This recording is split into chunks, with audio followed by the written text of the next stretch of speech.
Assalamualaikum warahmatullahi wabarakatuh dan salam sejahtera. Tuan-tuan, dalam video kali ini kita nak membincangkan lagi tentang negara bangsa.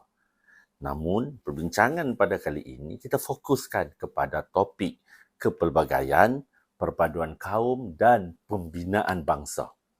Tuan-tuan, seperti yang sering dinyatakan oleh pelbagai pihak, Malaysia ialah satu contoh penting sebuah negara dan masyarakat yang bercirikan kepelbagaian atau kerencaman kaum, kerencaman bahasa, kepelbagaian budaya dan agama.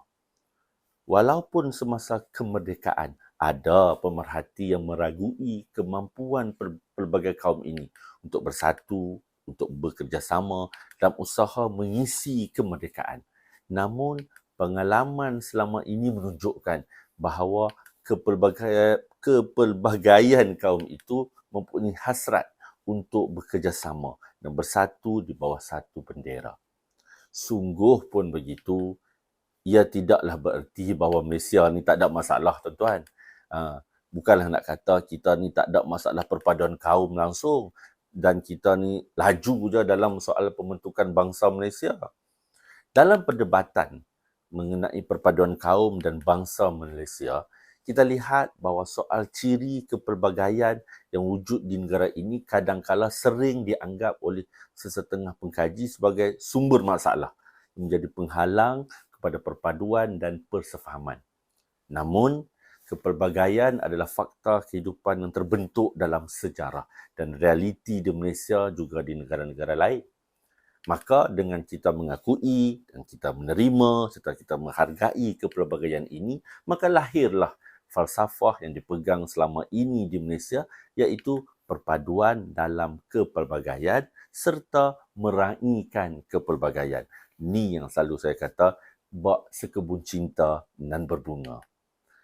Tuan-tuan, 5 matlamat penting dalam rukun negara, iaitu mencapai perpaduan yang lebih erat, memelihara cara hidup yang demokratik, membina masyarakat yang adil, menjamin cara yang liberal terhadap tradisi kebudayaan yang kaya raya dengan pelbagai corak, serta membina masyarakat yang progresif melalui penghayatan dan pengamalan 5 prinsip rukun negara juga dirumuskan berasaskan kepada falsafah menghormati dan meraihkan kepelbagaian ini.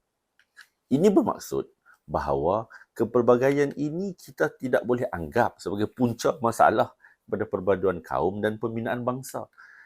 Hakikatnya, yang selalu menjadi masalah dan punca konflik ialah prasangka. Prasangka yang bukan sikit-sikit, tuan-tuan. Ini prasangka yang menebal di kalangan masyarakat. Ataupun sikap tidak bertolak ansur serta sesetengah keputusan dan pelaksanaan dasar yang dianggap sebagai tidak menghormati dan menghargai kepelbagaian. Kadang-kadang ada dasar yang baik, tetapi mungkin pendekatan dan pelaksanaannya pula yang dilihat tidak selaras dengan semangat dasar itu sehingga kadang-kadang menimbulkan masalah. Justru, tuan-tuan, dalam kita meninjau pengalaman selama hampir 7 dekad ini, Profesor Abdul Rahman Embong, dia ada berpendapat bahawa beliau mengatakan bahawa Malaysia mengandungi kedua-dua elemen, iaitu pengalaman berjaya dan juga pengalaman gagal dari segi menghormati kepelbagaian dan pembinaan bangsa seperti yang dihasratkan dalam rukun negara dan juga wawasan 2020 yang lepas. Malaysia berjaya dalam membentuk perpaduan daripada kepelbagaian. Malaysia berjaya dalam menyatukan para warganya yang identitinya rencam, identitinya pelbagai dan berbeza-beza. Akan tetapi, perpaduan itu masih tidak mendalam kerana ia pada pokoknya adalah berasaskan toleransi. Masih jauh lagi daripada perpaduan hakiki yang berasaskan prinsip saling menghormati dan menerima kepelbagaian sebagai kekuatan bangsa Malaysia. Sebab itulah bila kita lihat sekali lagi dalam cabaran pertama wawasan 2020, iaitu nak membina bangsa Malaysia yang bersatu, yang menumpukan taat setianya kepada bangsa, masih lagi belum terisi walaupun kita dah melepasi dah wawasan 2020 tu. Sekarang, kini Malaysia sedang mengorak langkah ke zaman sejarah yang baru lah. Maka secara khususnya Malaysia nak melakukan satu orang kata lonjakan ke hadapan bagi mencapai cita-cita wawasan 2020 dan menjadi negara maju menurut acuan kita sendiri. Namun tuan-tuan, langkah ke hadapan ni pasca wawasan 2020 ini kadangkala dibayangi oleh senario yang bercampur-campur antara keyakinan diri dan harapan yang besar di antara satu pihak dengan rasa ketidakpastian dan juga keraguan di pihak yang satu lagi.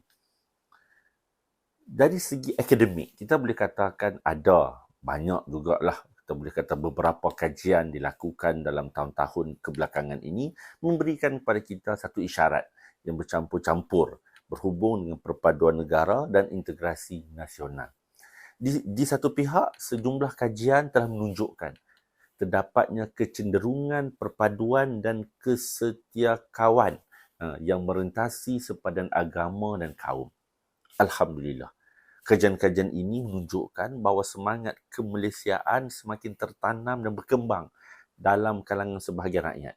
Dan ini menjadi asas yang subur dan amat penting bagi membina bangsa Malaysia. Namun, ada dua side lah tuan-tuan. Di pihak yang lain, kajian yang sama juga berserta dengan sokongan dari kajian-kajian lain menunjukkan bahawa tahap perpaduan kaum tidak begitu memuaskan, lebih-lebih lagi dalam kalangan generasi muda. Sesetengah kajian memberikan gambaran bahawa perpaduan sudah merosot berbanding dengan keadaan pada awal kemerdekaan. Terdapatlah juga hujah-hujah yang mendakwa lah, kita katakan, bahawa sikap dan tingkah laku generasi lama mengenai kaum dan agama serta sikap menghormati kepelbagaian adalah jauh lebih terbuka dan maju berbanding dengan sikap dan tingkah laku ramai anggota masyarakat pelbagai umur, termasuklah generasi muda pada hari ini yang kadang-kala dianggap sebagai tidak peka, tidak terbuka dan kurang toleran seperti yang sepatutnya lah. Bahkan Profesor Khoo Kek Kim, negarawan ulung ni tuan-tuan, seorang ahli sejarah yang terlibat dalam usaha merumuskan rukun negara pada tahun 1969 dan menganggap juga dirinya sebagai seorang pembina jambatan antara kaum, dalam sebuah interview mengatakan bahawa kebimbangan tentang keadaan hubungan kaum dewasa ini yang menurut mendiang telah bergerak menurut arah yang berlawanan. Bahkan Profesor Khoo Kek Kim menganggap orang seperti beliau yang berjuang untuk membina bangsa Malaysia adalah manusia yang keseorangan dan kesepian. Yang ni tuan-tuan kita boleh tengok dalam buku Wan Hamidi 2006.